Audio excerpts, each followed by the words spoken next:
Hello students, welcome to Arihant. तो आइए आपका प्रश्न का हल करते हैं।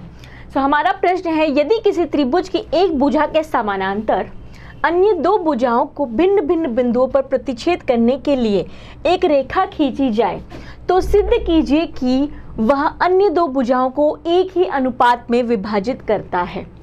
इस क्वेश्चन को इस तरह भी पूछा जा सकता है, यदि कोई रेखा त्रिभुज ABC की भुजा AB और AC को क्रमशः D व E पे प्रतिच्छेद करे तब भुजा B के समानांतर हो तो सिद्ध कीजिए कि AD बटा DB बराबर AE बटा EC। तो सबसे पहले आपको ये प्रश्न समझने के लिए डायग्राम बनाना पड़ेगा। क्या बोल रहा है हमारा प्रश्न, यदि कोई रेखा त्रिभुज ABC की भुजा AB और AC को क्रमशः D तथा E बिंदु पर प्रतिच्छेद करे और वह भुजा BC के समानांतर हो, तो ये जो भुजा AB को बिंदु D पर, भुजा AC को बिंदु E पर प्रतिच्छेद करे तथा BC के ये समानांतर हो, तो सिद्ध कीजिए कि AD बटा DB बराबर होगा AE बटा EC के। अब आपको प्रश्न समझ में आया कि समान अनुपात में विभाजित करे, आपको ये सिद्ध करना है। तो चलिए अब हम इस प्रश्न का हल देखते हैं। तो हमारे पास क्या था कि त्रिभुज ABC जिसमें एक रेखा DE के समानांतर BC और AB के त्रिभुज ABC में एक रेखा DE BC के समानांतर है, ये तो हमने बना लिया था। AB को बिंदु D पर और AC को इन बिंदु E पर प्रतिच्छेद करती, जैसा कि आप इस चित्र में देख सकते हैं। ये AB को बिंदु D पर और AC को बिंदु E पर प्रतिच्छेद कर रही है। और दूसरी बात जो प्रश्न में दी हुई थी वो क्या थी कि ये जो DE भुजा है ये किसके समानांतर है, BC के समानांतर है। तो हमने ये जो भुजा DE है ये हमने यहाँ पे शो कर दी है, BC के समानांतर है। तो जब ये भुजा D समानांतर है तो अब हमें सिद्ध क्या करना है कि ये जो बिंदु है ये इनको समान अनुपात में विभाजित करता है, यानी कि AD बटा DB बराबर होगा AE बटा EC के, यानी कि ये भुजा का अनुपात बराबर होगा इन दो भुजाओं के अनुपात के। क्लियर? तो अब इसको सिद्ध करने के लिए हम क्या करेंगे, इस त्रिभुज में छोटी सी रचना करेंगे। तो पहली रचना हमने क्या की कि BE को मिलाया और CD को मिला दिया। ये हमने इस तरह से BE को मिलाया और ये हमने इस तरह से CD को मिला दिया। उसके बाद हमने EF एक परपेंडिकुलर ड्रॉ किया, किस पर, भुजा AB पर। उसी तरह हमने DG एक परपेंडिकुलर ड्रॉ किया, किस पर, भुजा AC पर। मैं आशा करती हूँ यहाँ तक आप सभी को क्लियर होगा। अब ऐसा हमने क्यों किया, हमने ऐसा इसलिए किया क्योंकि हमें इन भुजाओं का अनुपात जो है वो बराबर सिद्ध करना है। ठीक है, तो सबसे पहले हमने कौन सा त्रिभुज लिया, त्रिभुज ADE। ये त्रिभुज लिया हमने, कौन सा त्रिभुज लिया, त्रिभुज ADE।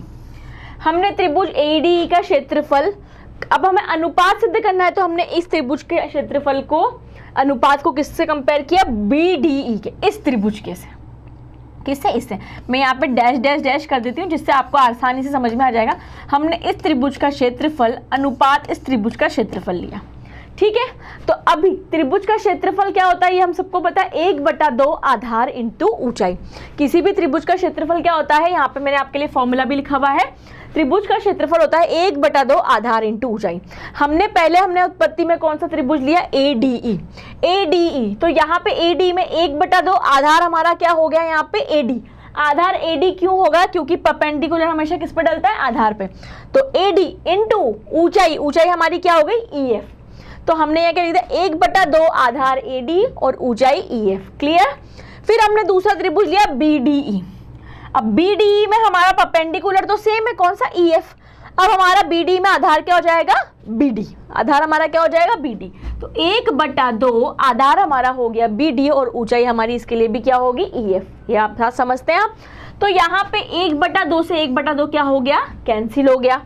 EF से EF भी क्या हो गया, कैंसिल हो गया। क्या बचा हमारे पास, AD बटा DB। ये हमारी हो गई इक्वेशन नंबर 1। यहाँ तक सभी को क्लियर है? अब इसी प्रकार हम एक बार फिर त्रिभुज ADE, अब हम कौन सा त्रिभुज लेंगे, DEC। कौन सा लेंगे मैं आपको विभिन्न कलर से बता देती हूँ जिससे आपको समझने में आसानी होगी। अब हम कौन सा लेंगे, DEC, ये वाला त्रिभुज लेंगे। कौन सा त्रिभुज लेंगे, ये वाला त्रिभुज लेंगे। ठीक है, ADE और DEC को अब हम कंपेयर करेंगे। तो वही उसी तरह ADE का क्षेत्रफल बटा त्रिभुज DEC का क्षेत्रफल। तो ADE का क्षेत्रफल तो हमने जैसे पहले लिया था 1/2। अब हमारा ADE में आधार क्या हो जाएगा, AE। अब हम आधार किसको लेंगे, AE। क्यों, क्योंकि अब हम ऊंचाई किसको लेने वाले हैं, DG को लेने वाले हैं। तो आधार हमारा हो गया यहाँ पे AE और ऊंचाई हमारी क्या हो गई, DG। ठीक है, और फिर हमने दूसरा त्रिभुज लिया DEC। तो DEC में भी हमारा आधार हो जाएगा EC और ऊंचाई हमारी क्या हो जाएगी, DG। तो 1/2 EC अपॉन DG। यहाँ 1/2 से 1/2 कट गया, DG से DG कट गया, तो क्या बचा, AE बटा EC। क्या बचा हमारे पास, AE बटा EC। इसको हमने दे दिया इक्वेशन नंबर 2। क्या दे दिया, इक्वेशन नंबर 2। अब आप देखो त्रिभुज BDE, कौन सा त्रिभुज, त्रिभुज BDE और त्रिभुज DEC, ये वाले दो त्रिभुज, ये दो त्रिभुज है एक ही आधार, किस पे, कौन से एक ही आधार पे बने, ये दोनों त्रिभुज एक ही आधार DE के समानांतर भुजाओं BC और DE के बीच के दो त्रिभुज है। तो हमारा क्या होगा, त्रिभुज BED का क्षेत्रफल बराबर होगा त्रिभुज DEC के क्षेत्रफल के। क्यों बराबर होगा, क्योंकि इन दोनों त्रिभुजों का आधार क्या है, हमारा सेम है। तो जब इन दोनों का आधार सेम है तो भुजाओं के बीच, और कौन से भुजाओं के बीच बने, BC और DE के बीच बने। तो हम क्या बोलेंगे, त्रिभुज BDE, कौन सा त्रिभुज BDE का क्षेत्रफल बराबर होगा किसके, त्रिभुज DEC के क्षेत्रफल के बराबर होगा। तो जब इनका क्षेत्रफल बराबर है तो जो हमारी इक्वेशन थी उससे त्रिभुज ADE का क्षेत्रफल बटा त्रिभुज DE के क्षेत्रफल से हमने क्या निकाला, AE अपॉन EC। क्या निकाला, AE अपॉन EC निकाला। तो हमारी इक्वेशन फर्स्ट और इक्वेशन फोर्थ से हमने क्या सिद्ध किया, AD अपॉन DB बराबर AE अपॉन EC। ये हमने यहाँ पे क्या कर दिया, सिद्ध कर दिया। क्या आपको यही सिद्ध करना था, बिल्कुल हमें यही सिद्ध करना था, तो हमने ये यहाँ पे सिद्ध कर दिया। तो मैं आशा करती हूँ कि आपको इसका जो हल है वो समझ में आया होगा।